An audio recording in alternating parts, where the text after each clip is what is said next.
This area was often referred to as the Castlederg salient. There's a section of Northern Ireland that goes out into Donegal, surrounded on three sides by the Republic. In fact, if we look down that direction, we're looking towards Donegal. If we look up this direction, we're looking towards Donegal. I grew up in Omagh, in John Street, which is a fairly strong nationalist part of Omagh town. But my friends around the area were both Catholic and Protestant. Through school, obviously my Protestant friends, but my Catholic friends would have been neighbours in the area. And people that I'm still friendly with, and I meet folk when I'm up in Omagh, and you know, how you doing, Derg? Long time no see. You know, you're getting no younger. You know, and these are folk that I would have known from the area of Mourne known as the Hill. Our house was just full of musicians all the time. Every Saturday night there'd be a whole get together. A couple of boys came down from Cash, John Jarvis and Isaac Aiken, and we'd have met up in the kitchen, and there'd been Matisse, and there'd been about 15 or 20 musicians gathered around every night.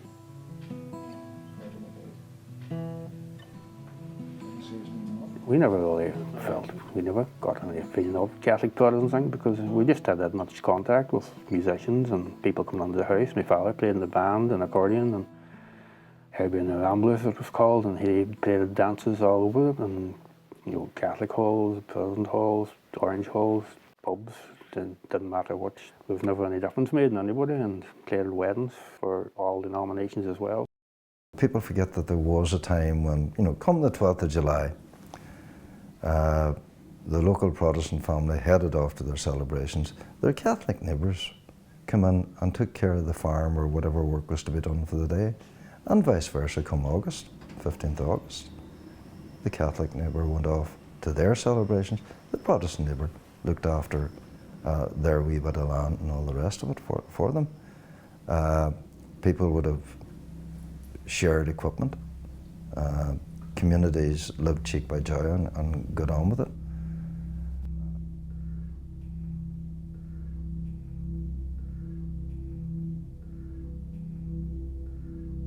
Young fella, 16, 17, if that, ran out of the house round the corner and got into a car actually in front of our flat.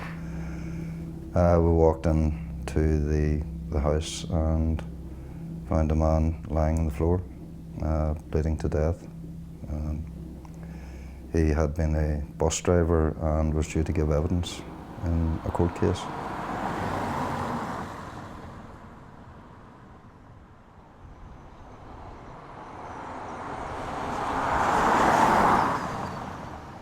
I suppose there were quite a few incidents in Castlederg, notorious for the reputation of the most bombed community, small town in the province. A lot of suffering, a lot of pain, a lot of trauma within the community that I had come to live in. From the 70s on, there's a lot of bombing went on. The border was so close that they were able to bring bombs in and then get back over the border, so you had a different jurisdiction. So obviously there was a lot of hostility towards the fact that the security forces didn't sort of clamp down on people bringing in bombs and shootings. There are pictures of the town totally decimated, and the resilience of folk in this area is absolutely tremendous. You know, within a couple of days, businesses were back up and going again. Despite all that was tried to be done in this area, people were resolved, no, this is our community, this is where we live, this is where we do business. We will stay here, we will get our businesses up and going. The centre of the town was completely rocked, and there was a few police stations at the top of the town, so that was targeted, and there was a couple of massive bombs up there. And it affected the structure of a lot of the buildings around it, and especially the chapel just up the road from Castlederg Road, from the police station. The first past pupil that really impacted on me would have been William Brown, who had been a pupil of the school. William was a member of the RUC shortly out of the depot, and I think he was awarded the Queen's Gallantry Medal, Queen's Medal for Gallantry. He died in an incident up in Fermanagh, and you know, William's funeral would be in etched in my memories. A friend of mine, Wally Bogle, was shot, going under the door in Clady shop. He used to be at our house nearly every evening. He's a fisherman as well as being on the UDR.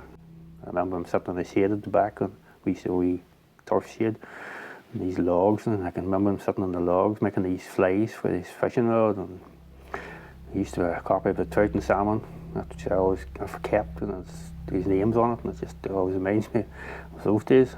Over the years then, other past pupils of the school were murdered. And you know, if it wasn't a past pupil, it was a parent, it was an uncle of people, and it's a small community, everybody knows everybody else. A young Catholic girl was posting their wedding invitations at the post office in Clady, and the bomb went off and killed her. So there's a lot of tension in there. The next one that impacted very heavily on me would have been the deaths of Norman McKinley and Heather Kerrigan. Heather was a past pupil of mine in the local school. And Norman I knew very well because I was playing in a country and western band in and around the area and beyond. And Norman played in the country and western band with us. Coming home from down here, maybe music or something, and pulling onto the side of the house, and you'd have been worried, is there going to be somebody coming out behind the wall? You know, that kind of tension was there all the time. And it was the same for everybody, like, just there was that mistrust going on in the community. Then in 1988, a very close friend, Michael Darcy, he was murdered. Michael played in the local flute band with myself. I was bandmaster, and Michael was that guy in the band who looked after all the young fellas, you know. But we had been out at a parade in Beira. Michael brought the young fellas home and drove into the back of his house, and somebody opened up from the back of the car and just murdered Michael. All of the victims in this area would have had their strong church connections. I think particularly of my own church just down the road here. The funeral of Reserve Constable Jacob Rankin, who many of you remember the church. Jacob was murdered at the gates of our local barracks. And again, you know, the strong church connection there. There's a particular reference was made by the local minister at the time, Roy Neal, where he lamented the fact that there we were at a church service and had to have police guarding the gates of the church during a service. What sort of reflection is that on the perpetrators of all of these things?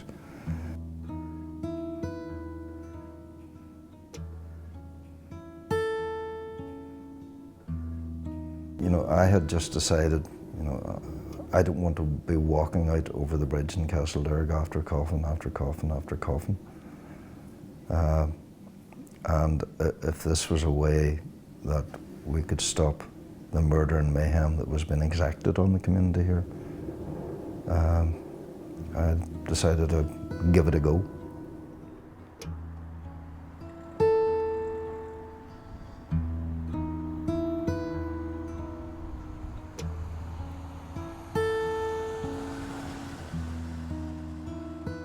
Eventually we got sort of agreement, as I say, to reduce the tension in the parades, and that worked well. And over that period of the last 5-6 years, there wasn't one arrest from any parade or any, there's no incidents at all at any of the parades.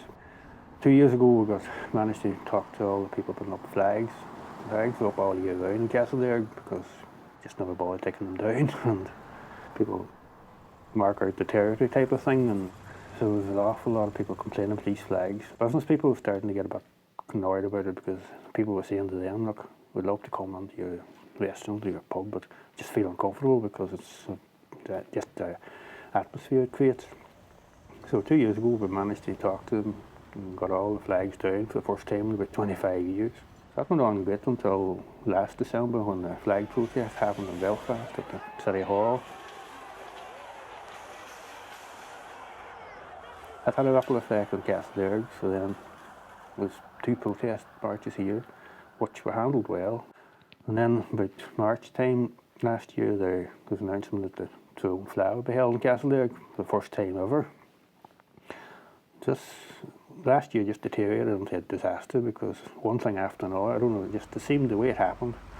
So we moved back, I would say 5 or 6 years now. So the situation at the moment is we're trying to pick up the pieces and develop a 4-pronged sort of attack. Trying to get a clergy sort of grouping together to involve all the churches, and then we're trying to get businesses to come together to promote the town, and we're trying to get then the youth organisations and the community groups together, and then the orders, the police and the residents groups. I can act as a mediator. They're happy enough that I can sort of go to them and speak to one side and then bring what their concerns is to the other and try to work it out the gaps in the meantime. But eventually I would like to see all the 4 groupings in sort of working together, eventually.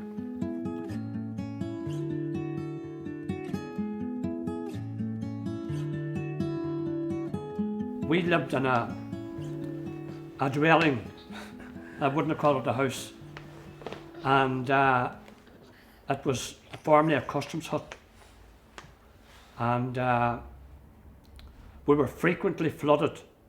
There were 2 houses, and underneath them the Kirks kept pigs and kept cows, and they were underneath us, a wooden floor, and we lived there. The school children used to get so many holidays, so much holidays during their blackberry picking time and potato gathering. Your parents would have got you to gather parties and blackberries, and the money you got off it, you could have bought yourself a pair of boots for the winter. You got a slice of bread and you put it in a plate and you put some sugar in it, and then you put hot water in it and a drop of milk, as Eddie Forrester would say, a drop of milk on it. And that was your panetta, and that's what you had. Do you remember panetta? I do. Good. We were all poor, of course we were. We weren't aware that we were poor, really. We had nobody to compare it to. Occasionally we did. I mean, it was a bit intimidatory even going to Strabane, to a brightly lit tea shop. You kept dogs and we kept pigs, and the first gramophone we got with a pig turkey miller. And there was a big thing flitting, they call it then. You were flitting then, moving up, and as Kitty says earlier on, and Cyril says earlier on, the light, flush toilets and all this. People was coming to the house to look at this, thinking this is, you know, when flushing the toilet, you were in the bath and all of this. As Sam says, where we lived, it was just above a byre, just. The tea would have been cheaper here, or been dear, very dear in the Free State. Now we used to get a pound for a pound of tea. One of my earlier memories is lying in bed, hearing the hooves of the cattle running, being smuggled across the border. The goats come to the back of the bridge, and then the lorries came to the foot of the street, and you put the goats on there, and there were whole scatterment of goats. Then there was Charlie Howe, and Charlie was renowned for he was going to his girlfriend for many years. At least 45 years. At least 45 years. Didn't they? I actually walked the roads then, courting, with Budley, still going to court Maggie, because he was courting Maggie when my dad was courting my ma. To make a long story short, Maggie Donaghy finished with Charlie. She got bored going with him after 47 years, and she finished with him. And he was found dead in his bed a couple of days after. Isn't that right? Aye. He was found dead in his bed when Eileen went to wake him.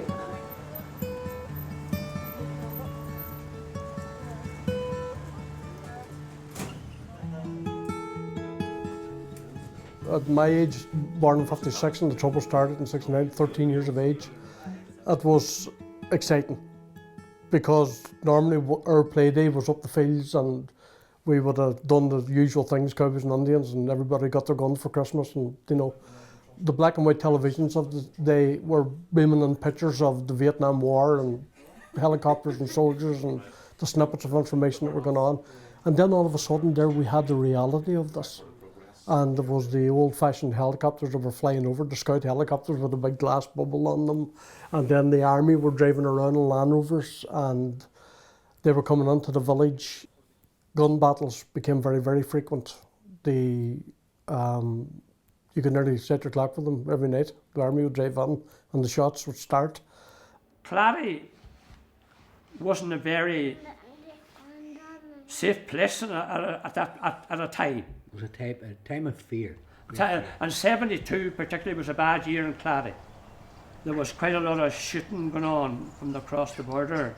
And then we had the British Army checkpoint here, permanent checkpoint, which infringed on our life, our daily life, greatly. When it was set up, we were told that we would not be impeded going to our place of worship. But it ended up that we were. So accordingly, who was on, what type of soldier was on. When there were a funeral there, people had to take their remains out. And where you had to walk was only about the breadth of this.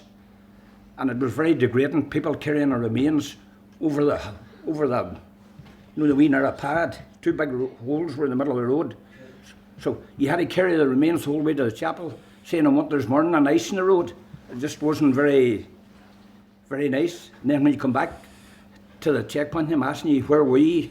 Maybe some boy's father, somebody's father, you were burying, you know what I mean? It was very, your emotions was, you know, playing with you a wee bit. There were 2 shops here, both Protestant shops. And nobody has mentioned that, Hamilton's and Humeses. How far could we blame the troubled times for those people moving from the village? 100%. 100%. 100%, surely. So But, in the village proper now, we do not have No. our separated brethren, no, if you like they to don't. call them that. Then the horrible stories that you were hearing coming on about somebody you knew was killed in Strabane or somebody you knew was blew up in a car bomb or these things were happening. And I always remember the despair in my father's face, you know, at the waste of life. And we used to go away every summer to Wexford, down to my mother's place, and he always seemed happy about that. And I do know from talking to him as I got more older, 15, 16 then, he would have said to us that it was always his fear that we would get involved in the conflict and in the troubles.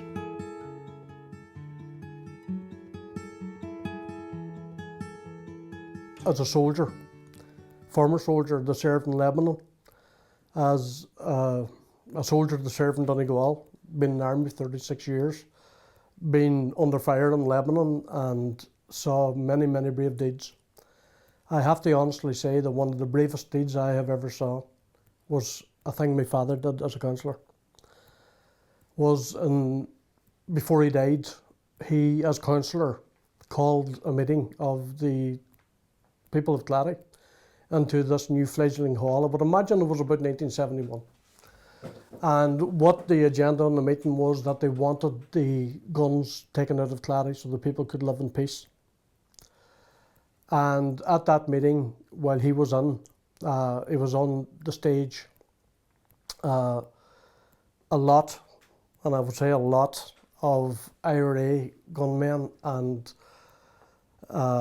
political spokespersons, if you like, for them come in.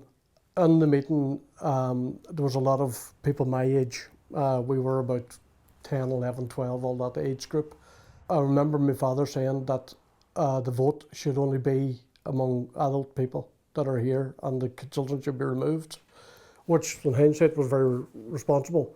But I remember the IRA spokesperson at the time saying, no, the children stay because they will be carrying on the fight in the future. The vote was taken and obviously it was to continue the armed struggle, if you like.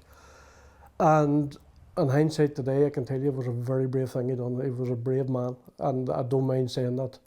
And to my shame, I voted to keep the guns in Clady, as a 13-year-old excited young guy would do. But he never asked me. He never asked me how I voted, and I never told him. But I'm sure he knows today that there's a regret that I let him down, and that's for life. But I acknowledge him for the brave thing he done.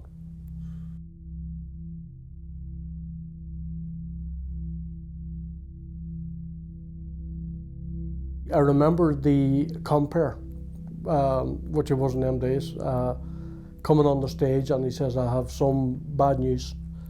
We're just getting reports from Derry that there's 10 people, I think it was 10 people, the figure he mentioned, have been shot by the army.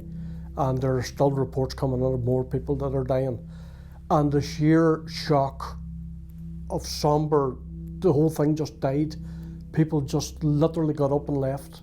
And you could see at the time, thinking back on it, people just didn't know what to do. This had topped everything that had gone on in the past, and you just looking back on it now, you just got the feeling that this was the start of something that was never going to be the same again. There was huge anger, and there was huge anger among the guys that we were running around with. But I think what my father tried to do in the years that he was alive stayed with me. And I've seen families destroyed by the Troubles. I've seen my own family, my cousins going to Lancaster, the best years of their life gone, you know. I had 3 brothers already in the Irish Army. It was a very easy decision, to be fair, to join the Army because of their influence. But equally, it would have been very easy to go the other way as well. And thankfully today I didn't.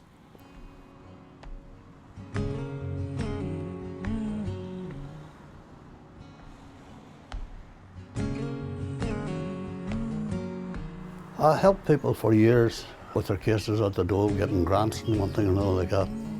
And I mean, I didn't care who you were or what you were. It was totally indifferent to me. If you were in trouble, I would have helped.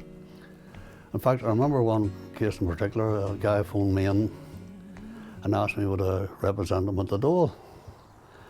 "Where do you live?" "Ballycolman." "I wouldn't like to go up there." I said, "Are you a Protestant?" He said, "Yeah." I said, "Have you got horns?"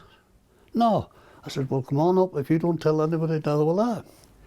He came in, he sat there in a chair, and I mean, he sat ready to run. My wife made him a cup of tea and whatever. I read his papers, told him what he had to do, get letters from the doctor, etc. I actually won this case. And then he told me it was his minister told him to get me. And I mean, I was proud of that, because there'd been more Protestant friends of mine sat in this house than anywhere else.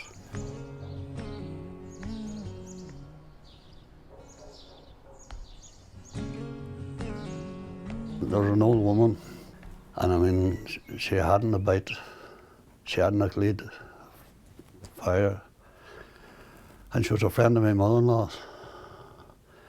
And I'd read the papers about the Dole and what have you, and I said, "I'll go and have a look for you."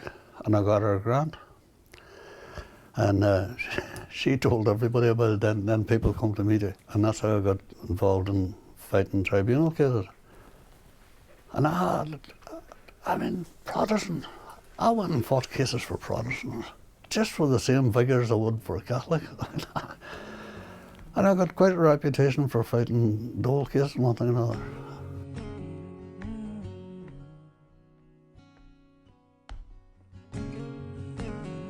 Anybody who has an injustice caused them is going to fight back, and I will. My kids will. I think everybody will. Any of my kids, they could hardly get out of the street here without a soldier harassing them, Scotland. How much of that do you take before you fight back? That's how they become involved. Very, very simple. If you're 15, 16 in Strabane, you've got a girlfriend, your first girlfriend, and you're coming down the street. 3 soldiers come up, shove you up against the wall, take your shoes and socks off, search you, really humiliate you. And there's somebody standing watching saying, "Would you like to get your own back? Take that wee parcel there across it." My wife was a devout Catholic, How she lived with me, I don't know. But anyway, wouldn't have said boo to a goose. Yet she got arrested as well. John Fahey, a friend of mine, John Fahey said, if you didn't like Josie, there was something wrong with you. And I mean, I know soldiers like Josie too. I know Josie was getting sass from a soldier. Another soldier stepped in and said, on your bike.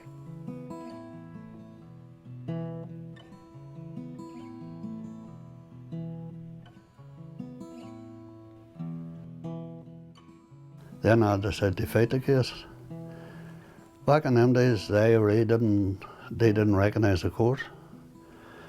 I said I was going to recognise the court. Come to me here and told me, no, I couldn't. And I didn't get the They do what they want to do. I was going to do what I want to do. I was never in the IRA. Never wanted to be. Some of the people I knew in the IRA, I mean, you knew people in the IRA. I just wouldn't have the time of day for them.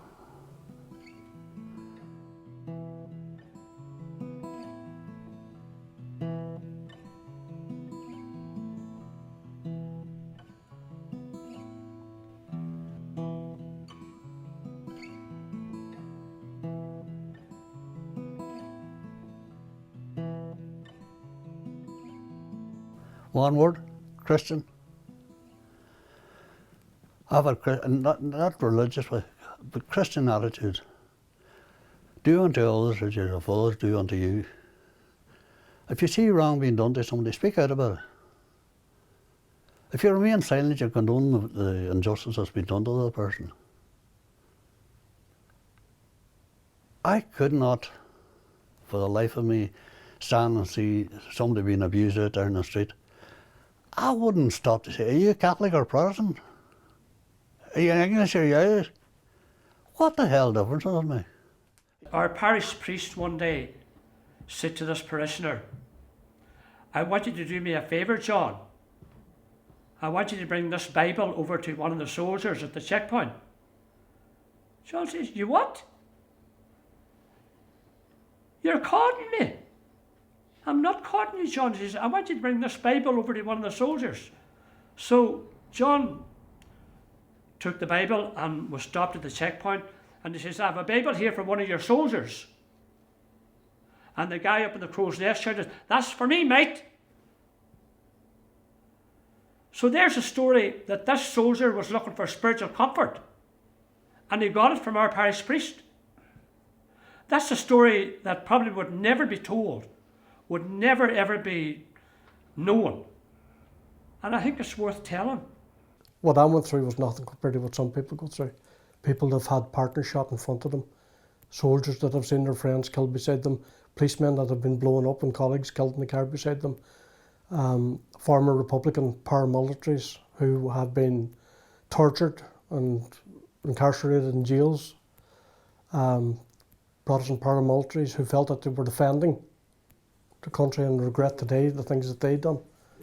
We all bleed, we all hurt, we all suffered as a consequence of the Troubles. Was it worth it? I can't answer that. Was there a lot of people that died needlessly? Yes, there was. Look at what folk from this area have done in other quarters of the world. That entrepreneurship, etc., that has been exported. If we can hold it back here, I believe we can assist the entire development of Northern Ireland within the United Kingdom. I look forward to the day that the Republic of Ireland rejoins the Commonwealth. And who knows, maybe the United Kingdom of Great Britain and Ireland.